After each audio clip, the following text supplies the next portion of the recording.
तो हिमंता बिस्वा शर्मा का बयान आपके सामने रखूं इससे पहले समीर जी, ये वो बातें हैं जो हिमंता ने अपने चुनावी मैनिफेस्टो में कही, ये वो बातें हैं जो शुभेंदु अधिकारी ने कही, ये वो बातें हैं जो भारतीय जनता पार्टी शुरुआत से करना चाहती थी, केंद्र में नहीं कर पा रही है तो राज्यों के रास्ते वो लेकर आ रही है। तो असम में यूसीसी निश्चित रूप से लगता है भारतीय जनता पार्टी ने इसकी शुरुआत कर दी थी। उत्तराखंड और गोवा में तो यूसीसी लागू हो गया था, उसके बाद तमाम भारतीय जनता पार्टी के राज्य सरकारों और अमित शाह जी ने कहा भी था कि जहां जहां भारतीय जनता पार्टी की सरकारें हैं वहां पर स्टेट में यूनिफॉर्म सिविल कोड लागू होगा। और आसाम में जब भारतीय जनता पार्टी ने अपना संकल्प पत्र जारी किया था और उसके बाद जब पत्रकारों को संबोधित हेमंत बिस्वा शर्मा कर रहे थे तो उन्होंने बहुत स्पष्ट कहा था कि भाई हमारी सरकार बनने जा रही है और हम यूनिफॉर्म सिविल कोड पहली कैबिनेट में लेकर आएंगे।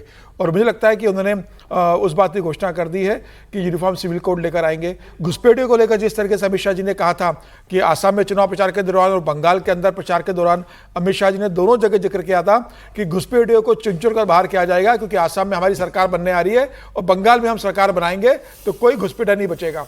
तो मुझे लग रहा है कि उसी दिशा में भारतीय जनता पार्टी बढ़ रही है। जैसे शुभेंदु अधिकारी ने अपनी बैठक में कह दिया कि वंदे मातरम अनिवार्य होगा गाने का, उन्होंने कहा, और पशुवध को उन्होंने बैन कर दिया। जिस तरीके से अब यूनिफॉर्म सिविल कोड पर वो बड़े हैं हेमंत बिस्वा शर्मा। और मुझे लग रहा है कि बंगाल में भी 18 तारीख से बजट सत्र शुरू हो रहा है। बंगाल का 18 तारीख से 22 तारीख को बंगाल का पूर्ण बजट आने वाला है और उसके बाद मुझे लगता है जब बैठक होगी तो कैबिनेट की बैठक में हो सकता है भी दूसरी कैबिनेट बैठक में बंगाल में भी यूनिफॉर्म सिविल कोड को लेकर कोई फैसला शुभेंदु सरकार ले ले। तो हेमंत बिस्वा शर्मा ने जो आसाम में कहा था, मुझे लग रहा है उस संकल्प पत्र को लागू करने की शुरुआत कर दी गई है और यह मैंडेट भी है। जनता ने आपके संकल्पों पर आपको वोट दिया था, तो जो जो अपने प्राथमिकता जनता को बताई थी उसे लागू करना राज्य सरकार की जिम्मेदारी है। और मुझे लग रहा है भारतीय जनता पार्टी अब सभी राज्यों के अंदर लेकर आ रही है। केंद्र सरकार चाहती होगी कि केंद्र अभी इस पे आगे ना बढ़े, तमाम राज्य सरकारें अगर ले आएंगी भारतीय जनता पार्टी की तो केंद्र के लिए भी आसान होगा कि यूनिफॉर्म सिविल कोड पर आगे बढ़ना। तो मुझे लग रहा है इसकी शुरुआत हो गई है और इसके लिए क्या क्या ड्राफ्ट बनते हैं, कमेटी बनाई जाएगी, उसके बाद ये लागू होगा। लेकिन ये तय है कि आसाम उस दिशा में बढ़ गया है और बंगाल ने भी उस दिशा में बढ़ने की तैयारी शुरू कर दी है।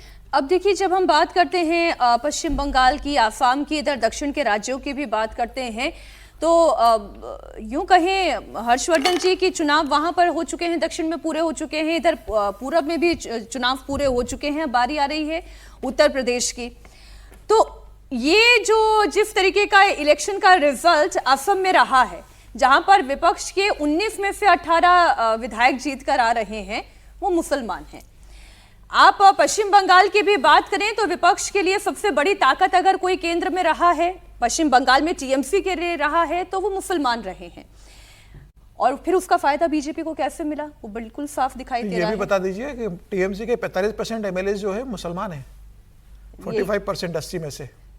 तो जो 26 में कम्युनिस्ट के और बीजेपी, कम्युनिस्ट और कांग्रेस के सारे मुसलमान है। दोनों के दोनों मुसलमान में, कांग्रेस के और कम्युनिस्टों के जो 2 जीते वो भी मुसलमान है। तो सवाल यह है कि क्या अब समाजवादी पार्टी के लिए मुसीबत है, क्योंकि अगला चुनाव 27 का उत्तर प्रदेश में है। देखिए, इसको यूं अगर आप पूछती कि क्या ये भारतीय जनता पार्टी के लिए बड़ा अच्छा है, तो मैं बिना संकोच के कह देता हाँ। अब ये तो गजब है कि मुसलमान वोट न दे, विधायक भी न बनाए। भाई, भारतीय जनता पार्टी को मुसलमान वोट नहीं करता है, जो उसके सामने पार्टी खड़ी होती है उसको वोट करता है। उसने कांग्रेस को भी दिया, उसने कम्युनिस्ट को भी दिया, उसने तृणमूल कांग्रेस को भी दिया और उसने उसको जिता कर किया। यह जरूर है कि अगर एक तरफा पोलराइजेशन मुस्लिमों का दिखेगा तो जाहिर है फिर उसके सामने हिंदू पोलराइजेशन होता है।